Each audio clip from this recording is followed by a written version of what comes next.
कल्याण येथील उड्डाणपुलासाठी बुद्धभूमीवरील कारवाईवरून वाद, आयुक्तांची पत्रकार परिषद, बुद्धभूमी फाउंडेशनचा आंदोलनाचा इशारा. कल्याण डोंबिवली महानगरपालिकेकडून कल्याण येथील उड्डाणपुलाच्या प्रकल्पासाठी बुद्धभूमी फाउंडेशन येथे उभारण्यात आलेल्या बुद्धमूर्ती आणि भीमा कोरेगाव विजयस्तंभाच्या प्रतिकात्मक स्तंभावर करण्यात आलेल्या कारवाईनंतर बुद्धभूमी यांच्याकडून वाद निर्माण झाला। या पार्श्वभूमीवर महापालिका आयुक्त अभिनव गोयल यांनी तातडीची पत्रकार परिषद घेऊन प्रशासनाची भूमिका स्पष्ट केली। आयुक्त गोयल यांनी सांगितले, या प्रकरणी 4 जून 2026 रोजी बुद्धभूमी फाउंडेशनच्या भंते शिष्टमंडळासोबत बैठक आयोजित करण्यात आली असून चर्चेच्या माध्यमातून मार्ग काढण्याचा प्रयत्न केला जाईल। संबंधितांना सहकार्याचे आवाहनही त्यांनी केले।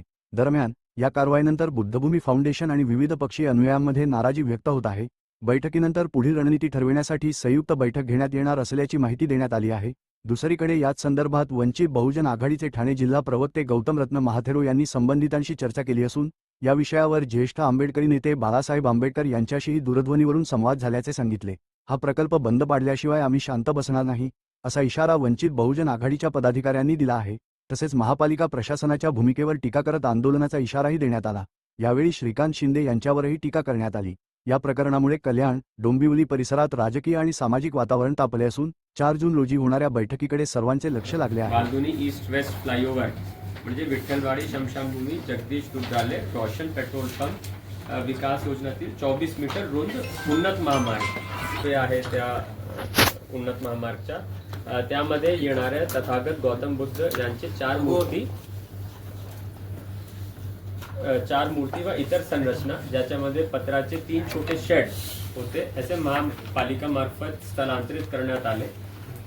याबाबत सोशल मीडियावर किंवा इतर फॉर्म्स ऑफ मीडियावर विविध प्रकारची माहिती प्रसारित होत आहे आणि त्याकरिता प्रशासनाची भूमिका आणि खरोखर काय गोष्टी आहेत त्याचे स्पष्टीकरण देण्याकरिता हे आजची प्रेस कॉन्फरन्स मी घेतोय।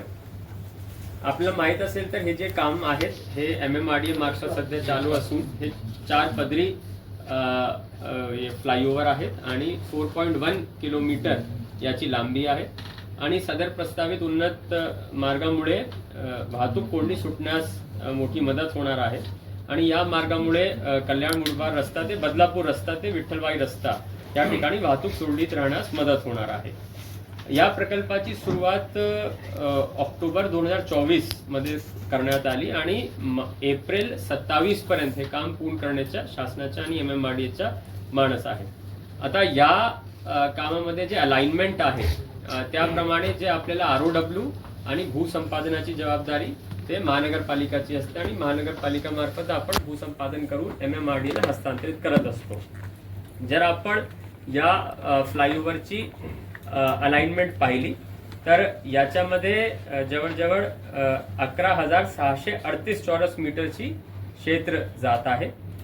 या क्षेत्राची जर आपण आजूबाजूची जर क्षेत्राची पाहणी केली तर याच्यामध्ये आरक्षणाप्रमाणे 54,438 स्क्वेअर मीटर जागा महानगरपालिका ला आपण त्याचा ताबा घेतलेला आहे।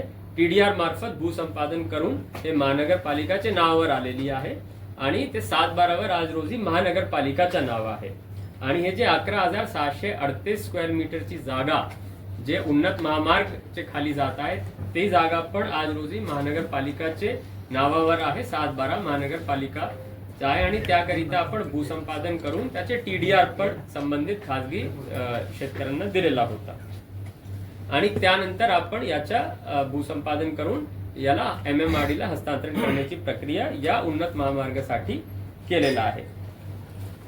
जेव्हा MMRDAने याच्या अलाइनमेंट केला त्यावेळी हे पण त्यांनी डिझाईन करत असताना काळजीपूर्वक तिथे बौद्ध भूमी फाउंडेशनचे अस्तित्वात असलेले काही जुने हॉल होते ते बाधित होणार नाही याचीही दक्षता त्यावेळी घेतली आणि त्याप्रमाणे ते अलाइनमेंट करण्यात आला। जर आपण पाहिलं तर हे ऑलरेडी 24 मीटर जे रस्ता आहे ते DP रोड प्रमाणे पण आपल्या DP प्लॅन मध्ये पण प्रस्तावित आहे। 13 ऑगस्ट 2025 ला जेव्हा याच्या प्रत्यक्ष जोरात काम सुरू करण्यात आला त्यावेळी या 24 मीटरचे राईट ऑफ वे जे 24 मीटरची विड्थ आहे याच्यामध्ये त्यावेळी केवळ 2 मूर्ती याच्यामध्ये होती आणि त्यावेळी आपण पालिका मार्फत MMRDA मार्फत ही सर्व संबंधितांना आपण विनंती केली की आपण हे मूर्ती स्वतःहून इतर ठिकाणी स्थलांतरित करावं, जेणेकरून या कामाला आणि कुठल्याही प्रकारची रोडला अडथळा निर्माण होणार नाही. मात्र आता 2 मूर्तीच्या ऐवजी आता जेव्हा आपण प्रत्यक्ष आणखी पुढे जात होतो काम करायला, तर त्या ठिकाणी आपल्याला असं आढळलं की तिथे 4 मूर्ती त्या ROW मध्ये अस्तित्वात आहेत. सदर जागा जर आपण पाहिली तर 24 मीटरची एक्सटेंडेड फ्लायओव्हर आणि उन्नत महामार्ग करण्याकरिता आपल्याला 23 पियर आणि त्याचे फाउंडेशनचं काम आपल्याला करावं लागतो आणि त्याचे 17 पियर्सचे काम आता पूर्ण झालेले आहे आणि 6 पियरचे काम हे त्या ROW मध्ये काही जे स्ट्रक्चर्स होते किंवा अडथळे होते त्यामुळे ते रखडलेले होते आणि ते 6 पियर्सचे काम होत नसल्यामुळे पुढचे काही गर्डर लॉन्चिंग आणि पुढचे काही उन्नत महामार्गचे काम करता येत नाही. त्याकरिता वेळोवेळी आम्हीही प्रशासनाच्या तर्फे बुद्धभूमी फाउंडेशन बरोबर खूप बैठका घेतल्या. त्याच्यामध्ये 2024 पासून आतापर्यंत विविध स्तरावर त्यांच्या बरोबर बैठकी झाल्यात. त्याच्यामध्ये सहाय्यक आयुक्तांबरोबर बैठक झाल्यात, उपायुक्त आणि अतिरिक्त आयुक्त जे आमच्या बरोबर आता बसलेले आहेत त्यांच्या बरोबरही बैठका झाल्या. विशेष करून माझ्या बरोबरही त्यांची 2दा इथे बैठक झालेली आहे आणि लास्ट बैठक माझ्या बरोबर त्यांची 14 मे 2026 ला झाली, म्हणजे 14 मे 2026. त्या बैठकीमध्ये पण खूप काही गोष्टीची आम्ही चर्चा केली. त्याच्यामध्येही प्रशासनामार्फत आपण बुद्धभूमी फाउंडेशनला आणि सर्व तिथे जे लोक होते, इतरही नागरिक होते, त्यांनाही आपण विनंती केली की किमान जे 24 मीटरच्या ROW आहे जिथे उन्नत महामार्ग जाणारा, त्या ठिकाणी जे 3 ते 4 प्रकारचे अडथळे आहेत ते आपण स्वतःहून स्थलांतरित करावं, जेणेकरून तिथे पियर फाउंडेशनचे काम एजन्सीला करता येईल आणि त्यानंतर उन्नत महामार्ग नागरिकांसाठी आपल्याला ओपन करता येईल. त्याकरिता त्याच्यामध्ये त्यांनी इतरही काही मुद्दे आपल्या समोर मांडले. उदाहरण स्वरूपात त्यांची मागणी अशी होती की आजूबाजू असलेल्या संरक्षण भिंताचे काम आपण करावं. त्याचबरोबर उड्डाणपुलाला सांची स्तूपा धर्तीवर आहेत काही तसं गेट उभारण्यात यावा. थोडेफार अलाइनमेंट 18 मीटरची एक रोड आहे तिथे बदलावी. तर त्याचंही आम्ही सकारात्मक दृष्टीने त्यांना सांगितलं की नक्कीच टेक्निकली जे काही गोष्ट असेल ते MMRDA मार्फत आम्ही त्यांना करायला सांगू आणि त्याकरिता मी MMRDAला आणि त्यांच्या अधिकाऱ्यांनाही आदेशित केलं की नेक्स्ट डे जाऊन आपण फील्डवर त्याचीही पाहणी करून या आणि जे काही मदत असेल आजूबाजूचे परिसर विकासासाठी ते पण आपण करायला तिथे त्यांना मदत करू. चौक आहे, ह्या प्रेम हॉटेलच्या चौकपासून हे रोडची अलाइनमेंट तुम्हाला दिसत असेल. हा पाम वॉटर रिसॉर्ट पासून आता सध्या इथं काम चालू आहे बघा या ठिकाणी. इथून ह्या रोडची अलाइनमेंट अशी आहे, हा पूर्णपणे एलिव्हेटेड रोड आहे. वरती याचे पियर्स घ्यायचे आणि करायचे. आता या ठिकाणी ह्या रेल्वेच्या या ठिकाणाहून इथपर्यंत आपण मागच्या वेळेस एवढी जागा ताब्यात घेतली. तर या ठिकाणी आपलं काम चालू आहे आणि पिलर्स बऱ्यापैकी वर आले. आता फक्त काय झालं की या ठिकाणच्या ह्या भागामध्ये ना 2 बौद्ध मूर्त्या ज्या आहेत त्यावेळेस त्यांनी इथं लावलेल्या होत्या. तर त्यामुळे ही कारवाई त्यावेळेस केली नाही, आपण ही नंतर करायची ठरवली होती आणि आपण त्यांना विनंती केली. आता ह्याच्यामध्ये हे जे बौद्ध भूमी फाउंडेशन म्हणून जे आहेत त्यांच्या ताब्यामध्ये ॲक्च्युली असं हे क्षेत्र आहे. इथं त्यांचं विपश्यना केंद्र आणि ॲक्च्युअल जी मूर्ती वगैरे त्यांची जी उपासना केली जाते किंवा आतमध्ये ते ठेवले जाते ती या ठिकाणी आहे आणि त्याच्या शेजारी ते गार्डनचं इथे आहे. आता हा जो खुला परिसर आहे एवढा मोठा, हा पूर्णपणे हा रोड आणि ह्या रोडच्या अलीकडचा परिसर हा महापालिकेचे आरक्षण आहे. या आरक्षणापैकी 80,000 स्क्वेअर मीटरचं आरक्षण आहे. तर 70,000च्या आसपास आरक्षण जे आहे ते TDRच्या माध्यमातून ही जागा महापालिकेच्या ताब्यात आलेली आहे. आता ह्या रोडच्या अलाइनमेंट प्रमाणे या ठिकाणी पुलाचं काम हे या ठिकाणी जाऊन हा वालधुनीचा ब्रिज आहे जो उल्हासनगरमध्ये जातो. आता हा इथे ते जगदीश दुग्धालय म्हणून आहे. तर या ठिकाणी हा रोड लँड होणार आहे, म्हणजे त्याचा एक स्पर जो आहे तो खाली पण येणार आहे आणि हा रोड पुढे कंटिन्यू होऊन अजून थोडंसं इथे बोल पाम रिसॉर्ट पासून ते इथपर्यंतची ही कनेक्टिव्हिटी आहे. ही ईस्ट वेस्ट कनेक्टिव्हिटीसाठी हा ब्रिज करणं अत्यंत गरजेचं आहे. आता इथे जे मूळ जे आता या ठिकाणी आहे इथं त्यांचं अस्तित्व आहे, याच्याबद्दल कोणाची मनाई नाही आहे आणि या ठिकाणी कोणी डिस्टर्ब नाही करत किंवा महापालिकेने त्यांना कुठेही डिस्टर्ब केलेलं नाही. परंतु काय झालेलं आहे या ठिकाणी, आता या ठिकाणी आपण पाहिलं असेल की या ठिकाणी एक भगवान बुद्धाची एक मूर्ती बसवलेली आहे.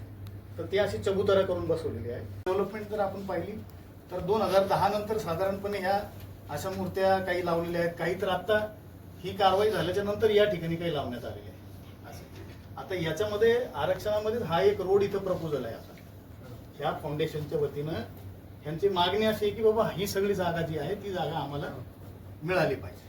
आता ही जागा महानगरपालिकेची आहे, तर काही ठिकाणात ह्या ठिकाणी डेव्हलपमेंट करून विकास करणं असं महापालिकेला कधीही महापालिकेने नकार नाही दिला की बाबा ठीक आहे या ठिकाणी अजून काही डेव्हलपमेंट करायची असेल तर पालिका करेल किंवा अजून त्याचं ब्युटिफिकेशन करू.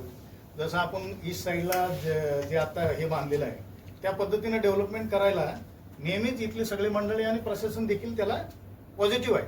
आणि अजूनही आम्ही पॉझिटिव्ह आहोत की या ठिकाणी चांगल्या प्रकारे आंतरराष्ट्रीय दर्जाचं तुम्ही एखादं हे आहे म्हणजे काय वगैरे जे आहे तसं प्रपोज करा आणि बांधा. मात्र एंटायर लँडवर जे डेव्हलपमेंट करून पाहिजे किंवा जी मागणी आहे ती मागणी प्रशासनाला आत्ताच्या आत्ता लगेच मान्य करणं शक्य नाही. याच्यामध्ये महापालिका आहे, महापालिकेचे बॉडी आहे, हे सगळा निर्णय तो नंतर होईल. आणि विशेष म्हणजे आता ही आरक्षित जागा आहे, या आरक्षण बदलणं त्याच्यावर दुसरी काही डेव्हलपमेंट टाकणं ही सगळी नंतरची गोष्ट आहे. मात्र हा ब्रिज जो आहे ना, ह्या ब्रिजचं 2014 ते 17 पर्यंत याचं काम होणं आवश्यक आहे. आता ह्या ब्रिजच्या ह्यात जे काही पीआर फाउंडेशन आहे ते पीआर फाउंडेशन फक्त हे करतात, टेक्निकली ही जागा पण वेगळी सेपरेट करत नाही. म्हणजे ज्यावेळेस वरून जर ब्रिज गेला तर वरून ब्रिज गेल्याच्या नंतर खालची जागा सुद्धा तुम्हाला हे राहणार. म्हणजे वालधुनीवर प्रेम ऑटोपासून विठ्ठलवाडीपर्यंतचे जे 4 पदरी उड्डाणपूल आहे त्याकरिता आपण 30 मे रोजी जे अलाइनमेंटमध्ये येणारे जे अडथळे होते त्याकरिता आपण संयुक्त कारवाई केली आणि त्या स्पष्टीकरण देण्यासाठी आम्ही आजची प्रेस कॉन्फरन्स घेतली. ही जी जागा आहे ते पूर्णपणे महानगरपालिकाच्या ताब्यात आहे. जवळजवळ 60,000 स्क्वेअर मीटर महापालिकाने TDR देऊन ताबा घेतलेला आहे आणि त्याच्यापैकी 11,638 स्क्वेअर मीटर ही हायवे खाली जाणारी जागा आहे. ते पूर्णपणे महानगरपालिकाचे ताब्यात आणि 7-12 पण महानगरपालिकाच्या याच्यामध्ये आहे. मात्र इथे राईट ऑफ वेमध्ये ताबा घेण्याकरिता काही अडथळे येत होते. त्याकरिता वेळोवेळी जेव्हा काम सुरू करण्यात आला 2024ला तेव्हापासून आतापर्यंत 10 ते 12 वेळी आपण बुद्धभूमी फाउंडेशन आणि त्यांचे प्रतिनिधीबरोबर मीटिंग घेतले. विविध स्तरावर बैठका घेण्यात आल्या. सहाय्यक आयुक्त, उपायुक्त, अतिरिक्त आयुक्त आणि माझ्या स्तरावर पण 2 बैठका घेण्यात आल्या. त्याच्यामध्ये वारंवार त्यांना आपण विनंतीही केली की आपण इथे जे अडथळे आहेत ते आपण स्वतःहून दूर करावं आणि प्रशासनाला सहकार्य करावं. लास्ट मीटिंग 14 मे 2025ला घेण्यात आली.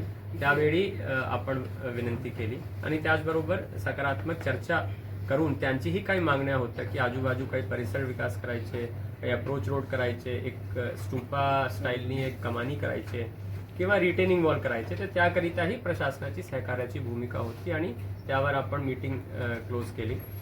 मात्र नंतर जेव्हा आमचे अधिकारी आणि MMRDचे अधिकारी फील्डवर जेव्हा जातात तेव्हा त्यांना अडथळा निर्माण करण्याचं काम त्या ठिकाणी केलं जातं आणि शासनाचा जे महत्त्वाचे प्रोजेक्ट आहे आणि कल्याणकरांसाठी जे एवढं महत्त्वाचं प्रोजेक्ट आहे ज्यामुळे वाहतूक कोंडी कमी होईल त्याला कुठेतरी अडथळा निर्माण होतो.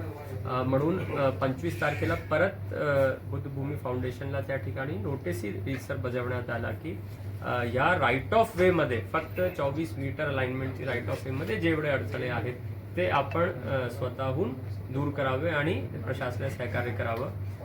ते नोटीसही घ्यायला त्यांनी नकार दिला आणि मग नंतर 30 तारखेला आपण विधिपूर्वक रीतसर प्रशासनामार्फत तिथे जे काही तथागत गौतम बुद्धांची 4 मूर्त्या होती ते आपण मूव्ह करून त्यांच्या ताब्यात दिलेली आहे आणि ही जागा आपण सध्या MMRDAला काम करण्याकरिता उपलब्ध करून देण्यात आलेली आहे.